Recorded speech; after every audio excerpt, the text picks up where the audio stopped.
In the name of the God who created us, in the name of the Christ who teaches us, in the name of the Spirit who journeys alongside us throughout our lives, welcome home, children of God. Peace be with you. Good morning and welcome to First Presbyterian Church as we gather together as God's people in God's name. It is good to be with you this morning, and I welcome you here, whether you are joining us here in person or online this morning. Thank you for being a part of this service. If you are here, I invite you, if you would, please take just a moment and sign those blue friendship registers on the inside aisle. Pass them down. If you are joining online, if you would, please just sign into the YouTube chat and say good morning. We do that because every Sunday we tally up the number of people who are worshiping with us in person and online all together, and then give $1 for every person worshiping with us to a local or an international ministry. Today is a second Sunday of the month, and that means that our recipient for Every One Counts is what we call it. Our recipient of that today is ARM, or Area Resource Ministry, a wonderful ministry right down the road from here in behind the Ingalls that helps to provide canned goods and other resources and food to residents throughout Carter County. So simply by showing up to worship this morning, you are helping to support that ministry of ARM just by the gift of your presence. And so I thank you for your time this morning. We've got 2 outdoor services coming up. The next one will be August the 14th, and just a reminder that that one will take place at Sycamore Shoals State Historic Site. That was where this church was founded first met at Fort Watauga. We're going to gather there on the morning of August 14th and worship together, and then move and have cover dish lunch in the pavilion. That will celebrate the 240th anniversary of this church. Started in 1782, so we're excited about that. And then we'll be back here in September the 11th, worshiping outside and have our dinner on the grounds then. So mark your calendars for those. Those events will be outside but not live streamed, so it's a chance to sit outside, spread out in the fresh air and worship and have fellowship time. Speaking of fellowship time, this morning after service, this is our second Sunday of the month, so it's our Bean Addiction. Julie and our lovely Community Life Committee has prepared some snacks and beverages for us. Those are available inside, and then you're welcome to kind of visit indoors if you're comfortable doing so. We've also got a tent set up outside. You can stand under if you need shade or if it's raining. So just get a little snack and chance to hang around and visit with folks this morning. Because of the weather and iffy session was going to meet right after church outdoors, we have now bumped that. We're going to be back at our normal time, 7 o'clock tonight via Zoom. I will send out a link to that this afternoon after we get back from church. Next Sunday, I just want to encourage you all. I will be away for a conference, going to the Wild Goose Conference in North Carolina. I'm excited about, but we will have here Dr. Vicki Garlock. Vicki worships in a church in Asheville and is an ordained minister. She has also authored a children's curriculum for use in Christian churches, introducing young people to formative stories from other religious traditions. So she's was really fascinating to talk to and get to know. She'll be leading the adult forum next Sunday, so you can tune into that online or here at the church. And she'll also be preaching next Sunday, so encourage you to tune in or show up to that, and welcome Vicki. Let's see. Paul is away on vacation this morning and for several weeks. We wish him well. We're so thrilled to have Dana and Linda here offering music for us this morning. Thank you guys for being here. We're looking forward to what you're sharing with us. Megan, thanks for filling in on the music direction. Are there other joys or concerns or announcements or anything to share this morning? Okay, then friends, we'll begin today as we do every Sunday. As we move into our worship, we start as we always do with the basic core of our gospel. And that is that God loves us all without condition and without exception, because we all reflect the image of God. And God's image is lesbian, gay, bi, trans, queer, straight. God's image is black, brown, white, Asian, indigenous. God's image is male, female, non-binary. God's image is rich and poor, able-bodied and disabled, young and old, suffering and rejoicing. Friends, we all, every one of us, bears the image of God. So we are beloved and valued, and I welcome you as God's beloved community. We give thanks as we gather today for the ancestral Cherokee land on which we are gathering this morning, for the loving waters of the Watauga and Doe River watersheds that nourish us. And as we enter this time of worship, we pledge ourselves to work for truth and reconciliation among all peoples and respect for creation in all that we do. So let us worship. There's not an intro this morning, so Bob, you want to...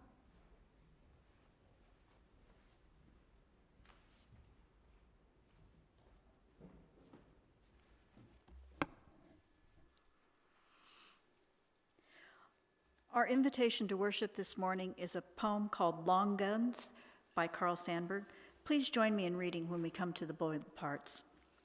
Then came Oscar, the time of the guns, and there was no land for a man, no land for a country, unless guns sprang up and spoke their language. The how of running the world was all in guns. The law of a God, keeping sea and land apart. The law of a child sucking milk. The law of stars held together.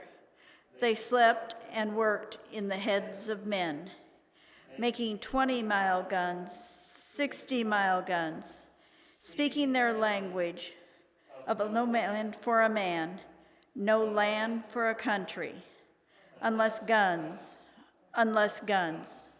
There was a child who wanted the moon shot off the sky, asking a long gun to get the moon, to conquer the insults of the moon, to conquer something, anything, to put it over and run up the flag, to show them the running of the world was all in guns. There was a child who wanted the moon shot off the day they dreamed in the time of guns.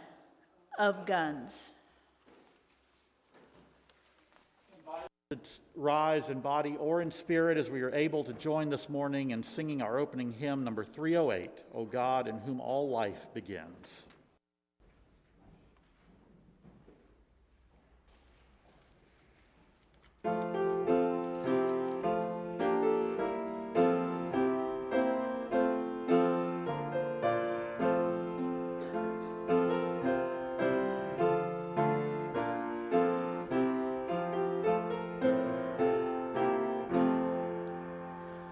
O God, in whom all life begins,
now and share the peace of Christ with one another because, again, COVID cases are high in our community right now. We encourage you to just do that from your seat, but take a moment, turn around and wave, share the peace of Christ. Obviously, if you're online, enjoy the slideshow, and let's take a moment.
Friends, obviously you probably noticed Bill and Rebecca are both gone this morning, so we do want to have a time of meditation, but you don't have either one of them here to lead it, so you're stuck with me this morning. So as we prepare for our time of meditation, let me invite us, as we do every week, to just take a moment, take a few deep breaths.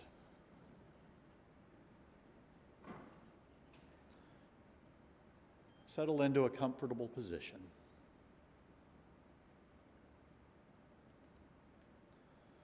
Turn your attention to your posture, your breathing.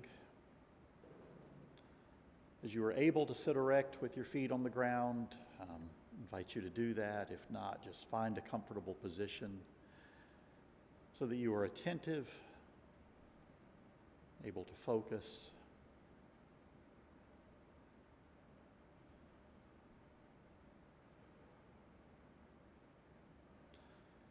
And for our meditation time this morning, I offer this reading as a seed thought. It's from a book by Valerie Kaur called See No Stranger, a memoir and manifesto of revolutionary love, and in that she includes a prayer or a mantra from the Sikh tradition.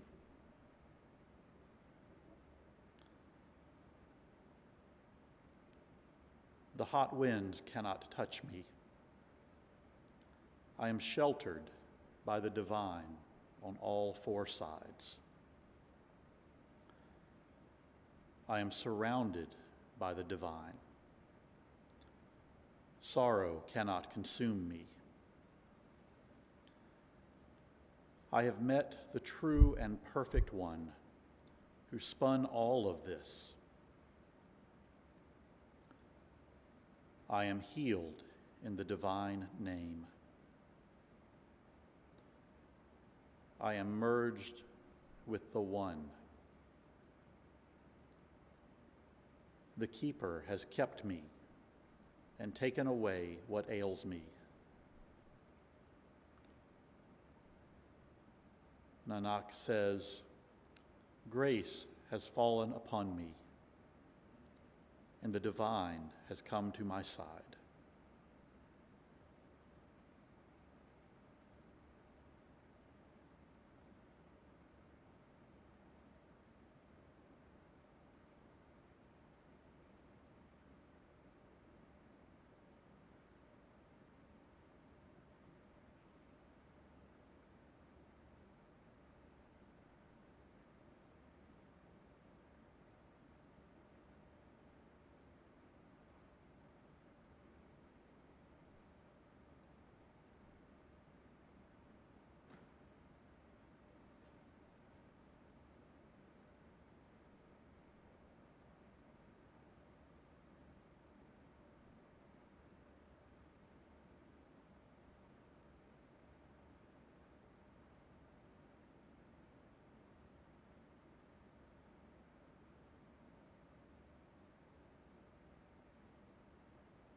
As we continue to reflect, I invite you to call to mind a person, a community, the whole world who are in need of God's care and love and grace this day, and lift them up to the light.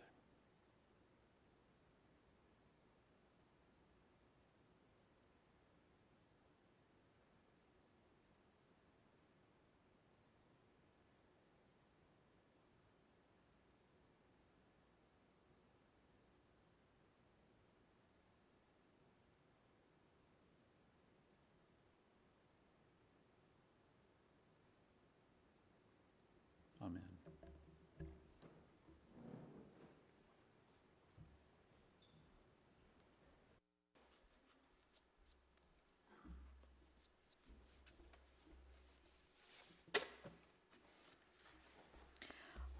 Our reading today is from 1 John chapter 4, verses 16 to 21. God is love, and those who abide in love abide in God, and God abides in them. Love has been perfected among us in this, that we may have boldness on the day of judgment, because as he is, so are we in this world. There is no fear in love, but perfect love casts out fear, for fear has to do with punishment, and whoever fears has not reached perfection in love. We love because he first loved us. Those who say, I love God, and hate their brothers or sisters are liars. For those who do not love a brother or sister whom they have seen cannot love God whom they have not seen. The commandment we have from him is this, Those who love God must love their brothers and sisters also.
Thank you so much, Dana. That was beautiful. Appreciate you playing this morning. Bobby, thank you for reading this morning.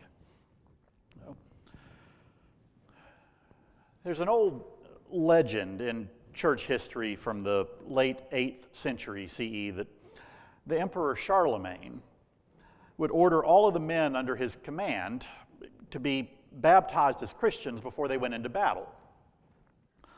Much like Constantine, and perhaps maybe the U.S. as well, Charlemagne was convinced that if he had done that, if he had all of his legions were Christian, that God would then favor them in military conflicts. And so, according to the legend, these legions of men would line up at the shore of the water, and at the word of the priest, they would all head down into the river en masse, or the lake, or wherever they were getting baptized, and they would head down into the water en masse to be baptized by dunking themselves under the water. Well, most of themselves, at least. Because according to the legend, there was one part of each man that did not get immersed in the baptismal waters, and that was his right hand. So they would go underwater holding their right hand up out of the water. And the reason for that was because their right hand was their sword hand. And so they would hold their sword hands up out of the water so that with the idea that they could give their entire lives to Jesus, but still save that sword hand so they could wield a sword in battle with that sword hand and not baptize it. Now, that story is likely apocryphal, but it's been around for a long, long time, and it raises an interesting consideration. We talk a lot in this church about how we live in a culture in which the church, including ours and so many churches, often find many of our values more closely aligned with the values of the state or the government or the economy than we do with the values of Jesus, or at least the Jesus that we encounter in the Gospels. If or when we find ourselves in a place where we are unable to see any conflict between following Jesus and living in a society where we continue to turn a blind eye to poverty and racism and gross economic disparity, if we don't see a conflict between the values that we talk about or try to live by in church and the ways that our culture and our society seem to diverge from those values, then I think we find ourselves in a church that has been co-opted by empire. At least in the story of the Russian soldiers, the emperor or the men being baptized realized that they were trying to navigate between two different worlds, between these two competing systems of belief. Their intent, realistic or not, was that they would give some of themselves to be followers of Jesus and some of themselves as servants of the emperor. Heart and head to Jesus and sword hand to Rome. But the challenge of living between two competing worlds is one faced by perhaps all of us, or any of us who have ever sincerely tried to follow the path of Jesus. We always have to try to figure out how to navigate between sets of competing values. Some days are easier than others, but recently in the aftermath of multiple shootings this year, including over a dozen this past Monday on July 4th, an especially deadly one in an elementary school, a grocery store, a church, all within the last couple of months. I think many of us gathered here this morning, probably at some point, if we are showing up to church, wonder about questions of security. How can we worship safely? How can we go to school or go to work or go to the grocery store without risk of being shot? And if it is inevitable that we live in a country where bullets fly as frequently as our flags, what is a reasonable response from all of us who simply want to live in peace and to try to follow Jesus' instruction to lay down our weapons, to turn the other cheek, to even be willing to lose our lives in order that we might find them, but to be able to live our lives at the same time. How do we navigate between those two worlds, those two sets of needs and values? I know of ministers who carry a gun with them into the pulpit on Sunday. I've served churches where elders have let me know that they showed up every Sunday armed. I've worshiped at churches that hired off-duty law enforcement officers or security guards to secure the building on Sunday mornings. And I'll confess that some of those measures have always made me somewhat uneasy, but they've helped others to feel safer. And I say all of that very aware that our church has a reputation in our community that not everyone loves. I have received threats before in my ministry. I've gotten calls and letters here at our church excoriating our values and beliefs as unchristian. In all honesty, I've felt my heart rate jump and my blood pressure rise as I've seen people unknown to me walk into the church during a worship service. And I hate that that's the world that we live in.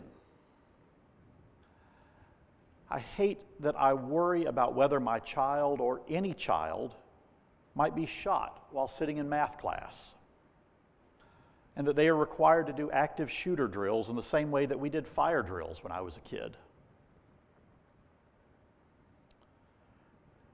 I hate that we live in a country where no matter how many people continue to die by gun violence every single day, and so that we know many, many more die by suicide from firearms than do by murders, mass shootings, and accidental shootings all combined.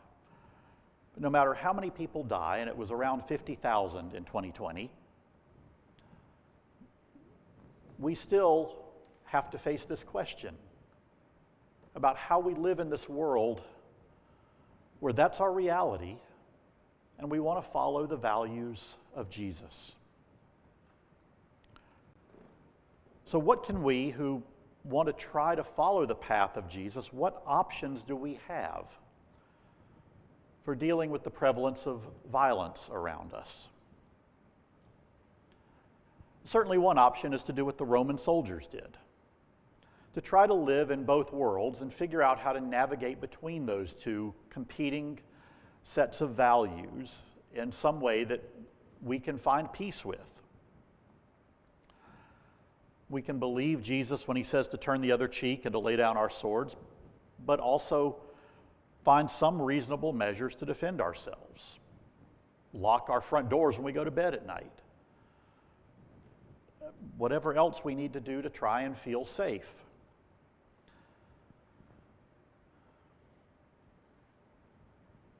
And I think that's, to varying degrees, that's the rationale behind the idea of the good guys with guns idea. Whether we carry a weapon ourselves or depend on someone else to carry one for us, part of one of the ways that we, in our country and our culture, seem to rationalize or walk between those two sets of values is to count on violence to stop more violence. I know it's something I have wrestled with for decades now. I came across a story just really within the last 2 weeks. A few weeks ago, at the end of May, a man walked into a grocery store in North County, Missouri. And he had a rifle slung over his shoulder. He was exercising his Missouri state right to open carry. And as he was leaving the grocery store, another man came up behind him and held a gun to his head. He demanded his rifle and his wallet. And so the patron, who was open carry, complied and handed over those items. Handed over his rifle and his wallet. And then he went to his car and he retrieved another firearm and he started shooting at the man who robbed him. The man who robbed him returned fire, And so the shootout ensued in the parking lot of the grocery store there. And in that shootout between the man who was robbed and the man who robbed him, 2 female bystanders were also shot.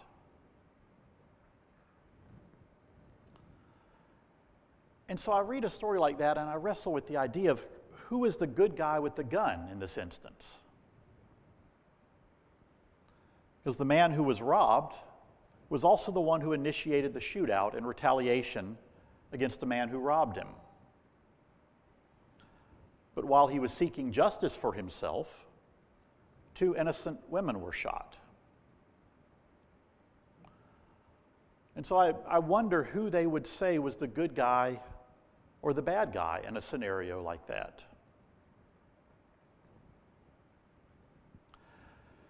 In our media and in our view of our national history, in our video games, in our campfire stories, in our superhero movies, which I love to watch, we are, as a culture, infatuated with violence. We often view violence as the only viable solution to personal or national woes. And firearms are just simply one manifestation of that violence or that obsession. But it seems to me that while we have the option of trying to navigate between competing sets of values, living in 2 worlds, navigating a world in which violence is the reality, but we also sincerely recognize that that's not how we want to live, Jesus offers another way to perhaps approach how we live in this world.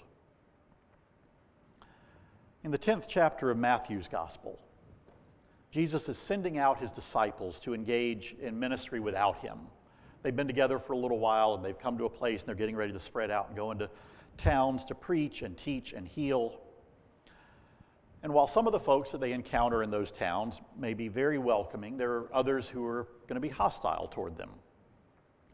And Jesus tells his disciples that he is sending them out as sheep in the midst of wolves. And it strikes me what an odd thing that is to tell these disciples he's getting ready to send out into the communities. They are being sent into a hostile, or potentially hostile and dangerous world. And Jesus' expectation is that they go out in vulnerability.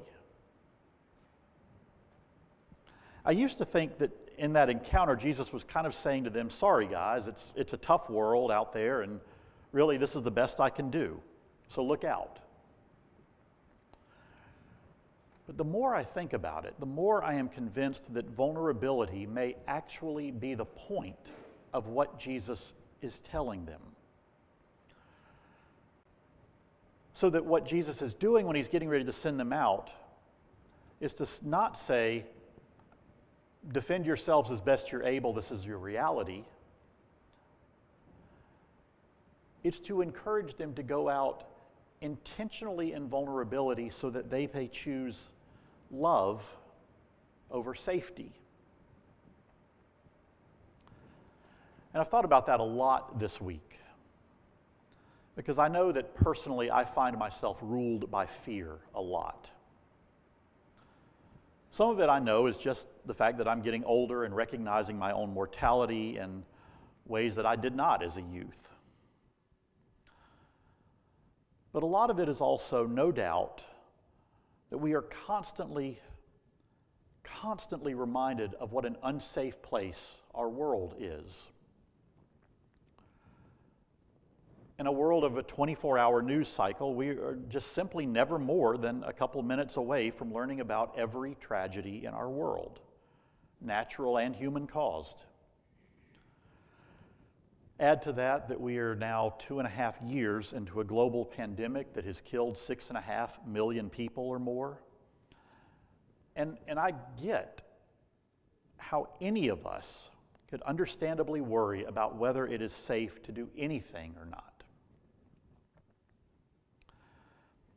And yet I think as Jesus is challenging his disciples over and over, he is inviting them to respond to fear, to the frightening world they live in, not by hunkering down in safety, but by being willing to be vulnerable. And that doesn't just apply to violence or guns or anything. I think COVID has taught us quite plainly and quite just very much right in front of us that life has no guarantees.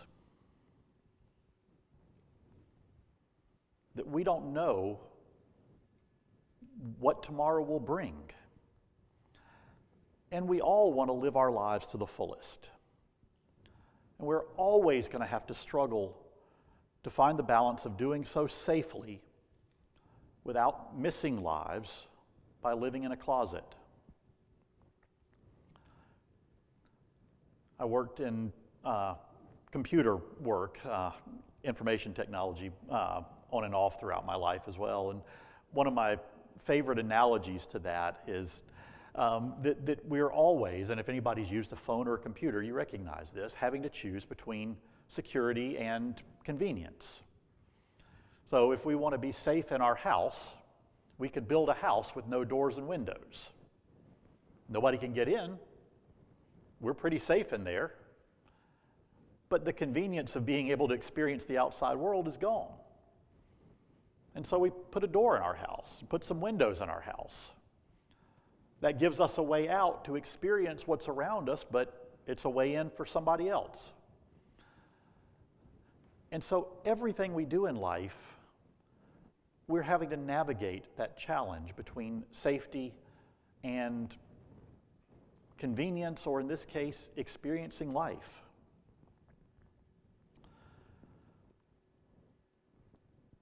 And so if we don't want to be ruled by fear, if we want to find ways to experience life, which I think is what Jesus is inviting his disciples to do, I think that's exactly what, in our reading from 1 John this morning that Bobby read for us, exactly what the author of 1 John is encouraging his listeners to do,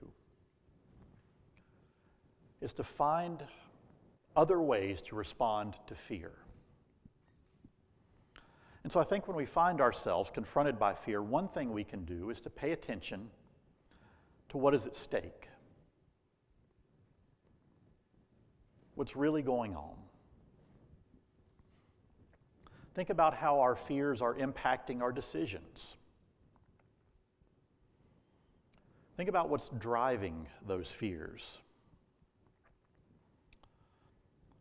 And think about if there's a way for us to feel safer and also to maybe help others feel safer.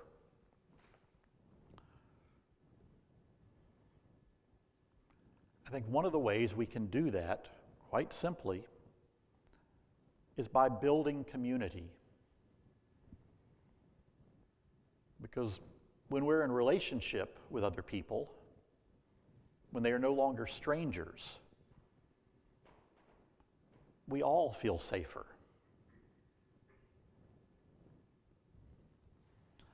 And so look for ways to build community. Look for ways to act in love.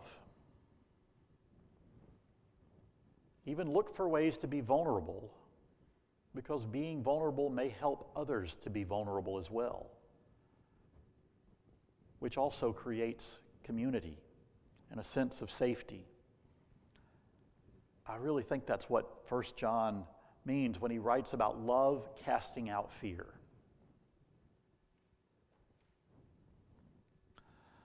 Love, more and more, I believe, love is only possible through vulnerability. We cannot truly love unless we are willing to be vulnerable with someone else and them to us. And so love creates a way to respond to fear. Fear of violence, fear of anything, by building community and reaching out in love. That instead of responding in fear, we respond by building community and connection.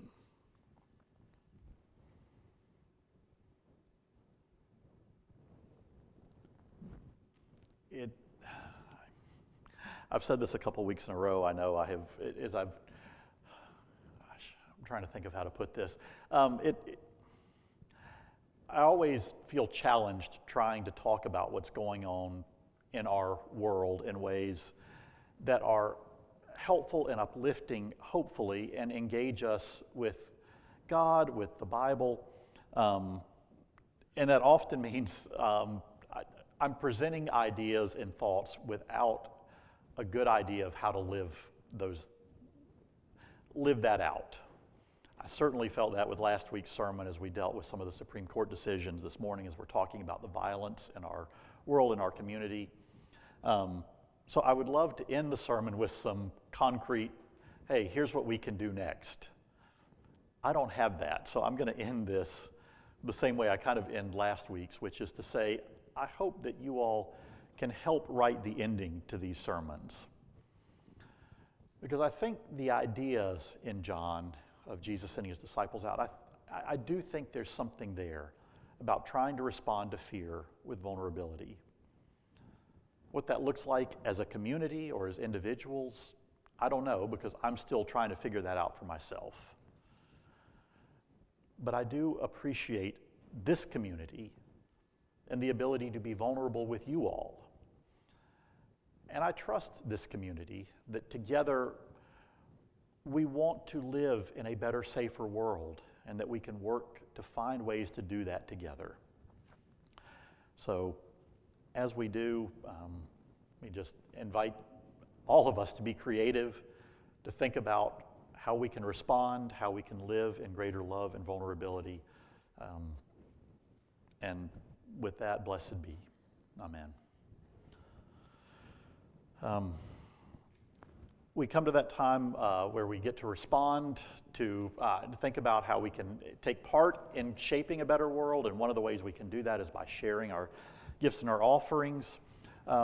Again, we're thrilled to have Dana and Linda here. And Linda, correct me, this is a song that you composed when Dana was born? Hours before. Sorry? Hours before she was born. Oh, hours before she was born. And this came to you, and you just sat down and you wrote it and you composed this, and now you all get to play that together. And just what a beautiful blessing. Thank you for sharing that with us. And so let's receive our tithes and offerings.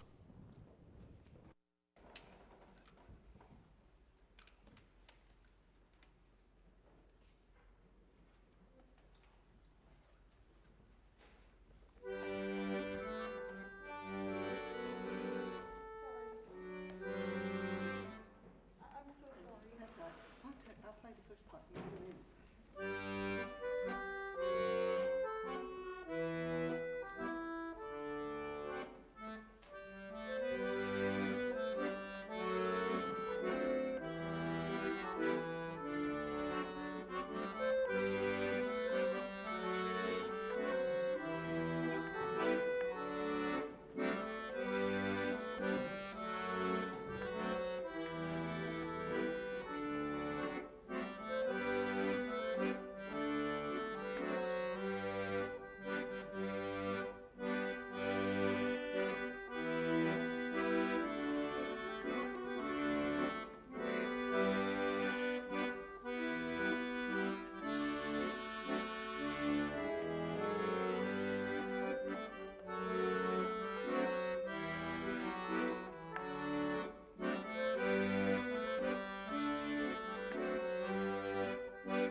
The Spirit, whose love has set me free, as it was in the beginning, is now and ever shall be. Amen. World without end, without end. Amen. World without end, without end.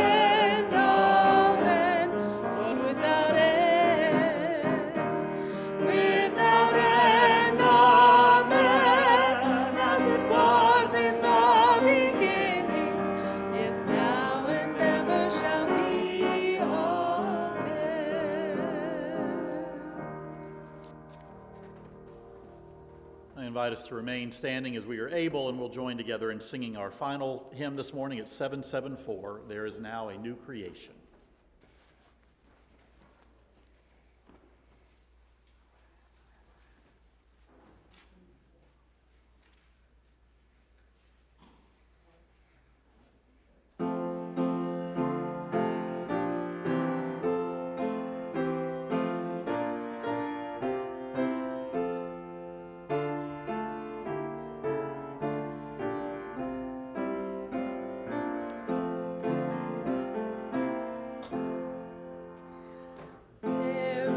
Now a new creation through the grace of Jesus Christ, peace and reconciliation with the God of endless life. Call the lost and found together, tell the news to everyone. Now the past is gone forever, and a new life has begun. Wrap the prodigal in welcome, run to greet the wayward child. All is finished and forgiven, let us now be reconciled. Come and join the celebration, come and join this happy feast. Jesus makes an invitation to the greatest and the least. There is now a new creation through the grace of Jesus Christ. Sing with thanks and adoration to the God of endless life. Remind us again that we've got our benediction right after the service here. So you can go up down any of the sets of stairs. There's coffee and beverages and a few snacks down here, and stick around and visit. And so I hope you'll join and continue the fellowship here. But beloved siblings in Christ, as you go out from here this day, this week, into whatever this week holds for you, may the road rise up to meet you. May the wind blow always at your back. May the sun shine warm upon your face. May the rains fall soft upon your fields, and until we meet again, may God hold you in the hollow of her hand. Amen.